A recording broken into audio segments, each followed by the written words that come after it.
Champions ট্রফির ফাইনালে চিরপ্রতিদ্বন্দ্বী পাকিস্তানের কাছে বিশাল ব্যবধানে হেরেছে ভারত। এই হারে ভারতীয় সমর্থকরা শুধু হতাশই হয়নি, অনেকেই চরম ক্ষুব্ধ হয়েছেন।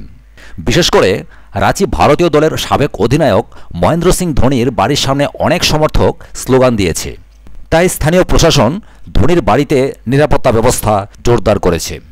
ইন্ডিয়ান এক্সপ্রেস জানিয়েছে, ভারতের ব্যর্থতায় এর আগেও খেলোয়াড়দের বিরুদ্ধে সমর্থকরা ক্ষোভ প্রকাশ করেছিল। 2007 বিশ্বকাপে ভারতের ব্যর্থতার পর ধোনির বাড়ির সামনে বিক্ষোভ করেছিল বেশ কিছু সমর্থক। তাই এবার আর কোনো ঝুঁকি নিতে চায়নি ঝাড়খণ্ড প্রশাসন। তারা আগে থেকেই ধোনির বাড়ির নিরাপত্তা জোরদার করে।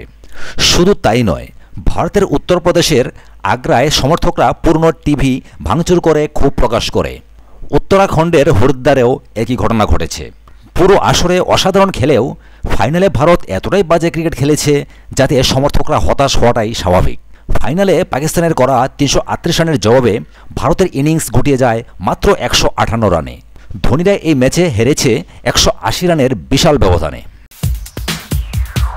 সাথে থাকার জন্য অসংখ্য ধন্যবাদ।